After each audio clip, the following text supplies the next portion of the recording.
ನಮಸ್ಕಾರ. ಪರಿಚಯ ಆಯ್ತಾ? ಪರಿಚಯ ಆಗಿಲ್ಲ. ಭರತ ಅಂತ ಹೇಳಿದ್ರೆ ನಾನು ನಮ್ಮ ಅಪ್ಪಯ್ಯ ಸೌದಿ ಸದ್ಯ. ನನ್ನ ಹೆಸರು ಭರತ.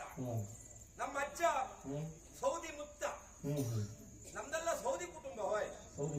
ಈಗ ನಾವು ಹೊರಟದ್ದು ಸೌದಿಗೆ. ಸೌದಿಗೆ ಬರ್ತ್ರ ಮನೆಲ್ಲ ಗಲಾಟೆ ಆಗ್ತಿತ್ತ. ಯಾವ ಸೌದಿ?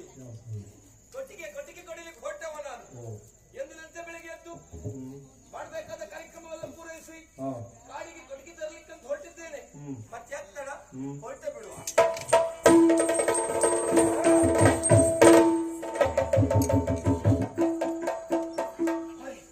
ಇದಂತ ಕತೆ ಮಾಡಿದೆ.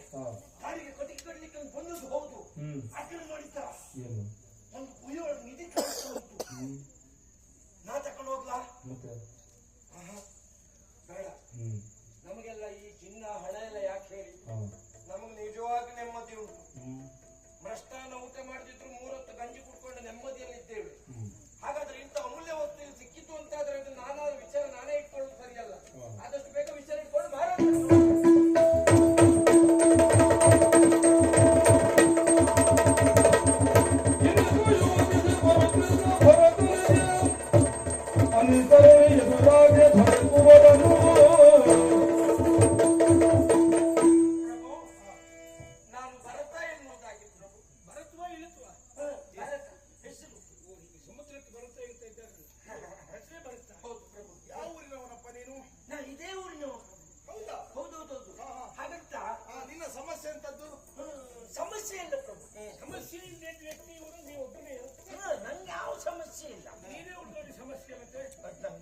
ಕೆಲವರಾಗಿ ಉಳಿದವರಿಗೆ ಸಮಸ್ಯೆ ಕೊಡುವವರಿಗೆ ಅವ್ರಿಗೆ ಸಮಸ್ಯೆ ಇರುವುದಿಲ್ಲ. ನೀ ಎಲ್ಲ ತಾಗಿಸ್ಕೊಡುದು ಬೇಡ ಪ್ರಭು. ಸೌದಿಗೆ ಹೋಗುವುದು ನನ್ನ ಕೆಲಸ. ಅದಕ್ಕೆ ಪರವಾನಗಿ ಬೇಕೇನಪ್ಪ?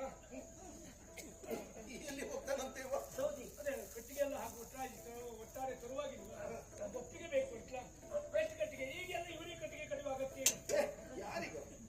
ಜನರಿಗಾದ್ರು ಕಟ್ಟಿಗೆ ಕಡಿಯುವುದು ತರುವುದು ಮಾರುವುದು. ಈಗೆಲ್ಲ ಕಟ್ಟಿಗೆ ಬಳಕೆ ಒಳ್ಳೇದು. ಒಳ್ಳೆ ಬೆಲೆ ಬರ್ತದೆ. ಒಂದೇ ಕ್ಷಣ ಕಟ್ಟಿಗೆ ಎಲ್ಲರಿಗೂ ಕೊಡ್ಬೇಡ. ಇಲ್ಲಪ್ಪ ಕೇಳಿದ್ರೆ ಇಲ್ಲ ಇಲ್ಲ ಹೇಳು. ಬೇಡ ಅಂದ್ರೆ 1 ತಿಂಗಳು ಬಿಟ್ಟು ನೋಡು.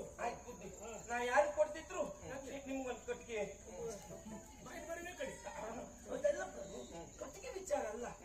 ನಾನು ಕಟ್ಟಿಗೆ ಕಡಿಬೇಕು ಅಂತ ಕಾಡಿಗೆ ಹೋದ ಪ್ರಭು ಒಂದೊಂದು ವಿಶೇಷತೆ ಕಂಡೆ. ಏನು ವಿಶೇಷ? ಬಾಳ ಮರ ಕಂಡ. ಅದಲ್ಲ ಆ ಕಾಡಿನ ಒಂದು ಗುಹೆಯಲ್ಲಿ ಕಟ್ಟಿಗೆ ಕಡಿಲಿ ಗುಹೆ ಒಳಗೆ ಅಂತ ಗುಹೆ. ಕಟ್ಟಿಗೆ ಗುಹೆ ಮೇಲೆಲ್ಲ ಚಿನ್ನ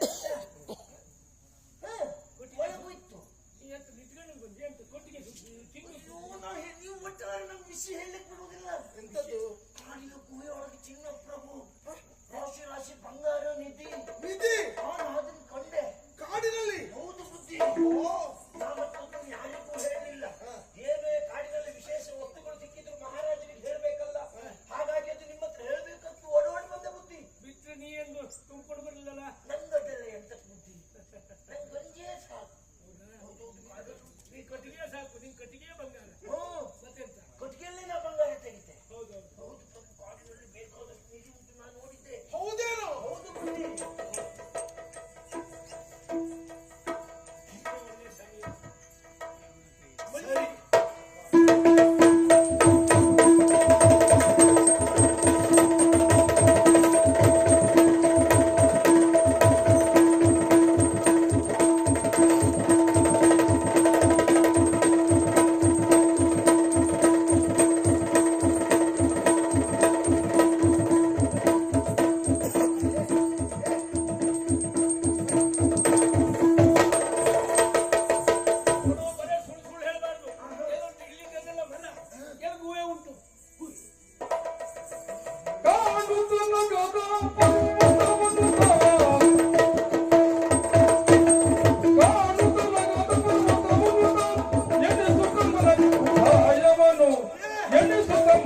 ನಿಧಿಯನ್ನ ಸರ್ಪ ಕಾಯುವುದಂತ ನಾವು ಕೇಳಿದ್ದೇವೆ.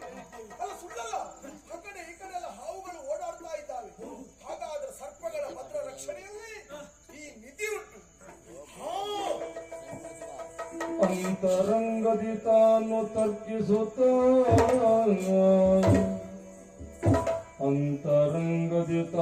ತರ್ಕಿಸುತ್ತ ವರ್ಧನನು ಎಂತುಗೈವುದು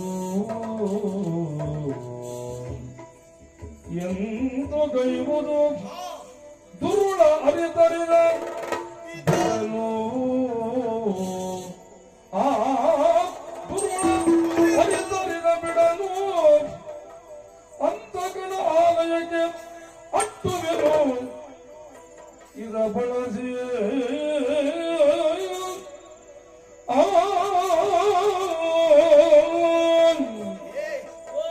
ಈ ನಿಧಿಯನ್ನ ಕಾಣುತ್ತಾ ಇದ್ದ ಹಾಗೆ ಆಸಕ್ತಿ ಎನ್ನುವುದು ಹೆಚ್ಚಾಯಿತು, ಆಸೆ ಎನ್ನುವುದು ಖಂಡಿತ ಯಾರಿಗಾಗುವುದಿಲ್ಲ. ಮಣ್ಣು ಹೆಣ್ಣು ಬಂಗಾರ ಕಂಡ ನಿಧಿಯ ಕುರಿತಾಗಿ ಆಸೆ ಅಲ್ವೋ ನನಗೆ? ಗೊತ್ತಾಯ್ತು ನಿಂಗೆ ಹೆದರಿಕೆ. ಈಗ ಹಾವಿನ ಸಲುವಾಗಲ್ವಾ? ಅಲ್ವೇ ಅಲ್ಲ, ನಾವೀಗ ಹಾವಿಡಿಯೋದು ಕರ್ಕೊಂಡು ಅಲ್ಲ, ನನ್ನ ಸೇಡಿನ ಆಸೆ ಹೆಚ್ಚಾಗುತ್ತಾ ಉಂಟು. ಹೌದು, ಎಲ್ಲಿಯಾದ್ರೂ ವಿರೋಧಿಗಳಿಗೆ ಇಲ್ಲಿ ನಿಧಿ ಉಂಟು ಎನ್ನುವ ಸತ್ಯ ಗೊತ್ತಾಯಿತು ಅಂತಾದ್ರೆ ಇದನ್ನ ಹಂಬಲಿಸುತ್ತಾರೆ, ಇದನ್ನ ಕಬಳಿಸುವುದಕ್ಕೆ ಪ್ರಯತ್ನ ಪಡ್ತಾರೆ. ನನಗೆ ಸಿಕ್ಕಿದ್ದು ಬರೇ ನಿಧಿ ಅಲ್ಲ, ನನ್ನ ಭಾಗ್ಯ ನಿಧಿ, ಭರತನ್ ನಿಧಿ ಎಂತ ಬರುತ್ತೆ ನಿಧಿ. ನನ್ನ ದ್ವೇಷವನ್ನ ಸಾಧಿಸುವುದಕ್ಕೆ ಇದುವೇ ಸಕಾಲ. ಹೇಗಾದ್ರೂ ಮಾಡಿ ನಿಧಿಯ ಮೇಲೆ ಆಸೆಯಿಂದ ಆ ವಿರೋಧಿ ಇಲ್ಲಿಗೆ ಬರಲೇಬೇಕು. ಬಂದ ವಿರೋಧಿಯನ್ನ ಕೊಂದು ನಾ ಅಂತಕನ ಆಲಯಕ್ಕೆ ಅಟ್ಟಲೇಬೇಕು. ಈ ನಿಧಿ ಇರುವ ವಿಷಯ ಅವನಿಗೆ ಗೊತ್ತಾಗಬೇಕು.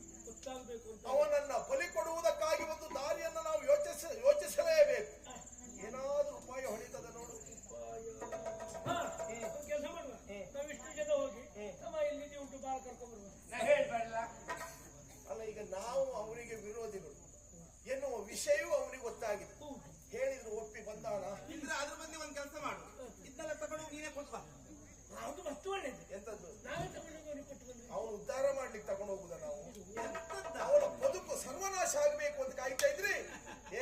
ಅವನು ಇಲ್ಲಿ ಕರ್ಕೊಂಡು ಬರ್ಬೇಕಲ್ವಾ? ನೀ ಹೇಳ್ದಂತೆ ಅವನಿಗೆ ಅವ ನಿನ್ನ ಅಣ್ಣನನ್ನು ಕೊಂದೋದಿದ್ರು ಮತ್ತೊಂದಿದ್ರು ಹಣದ ಆಸೆಗಲ್ವ, ನಿಧಿ ಆಸೆಗೆ ಅಲ್ವಾ?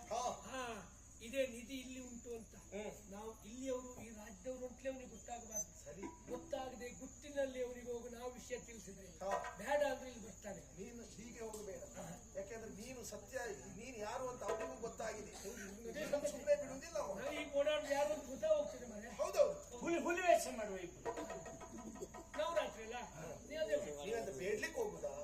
ಅವರನ್ನು ಕರ್ಕೊಂಡು ಬರ್ಲಿಕ್ಕೆ ಹೋಗುದಾ? ನಂಬಿಸ್ಬೇಕಲ್ಲ, ಅವ್ರನ್ನ ನಂಬಿಸ್ಬೇಕು. ಇಂಥ ನಿಧಿ ಉಂಟು ಅಂತ ಹೇಳ್ಬೇಕು, ಹೇಳಿ ನಂಬಿಸಿ ಇಲ್ಲಿ ಕರ್ಕೊಂಡು ಬರ್ಬೇಕು. ಕರ್ಕೊಂಡು ಬಂದ ಮೇಲೆ ವಿಷಯ ನಿನಗೆ ತಿಳಿಸಿದ್ರೆ ಮುಂದೆ ಏನೋ ನೀನು ನೋಡ್ತೀರಾ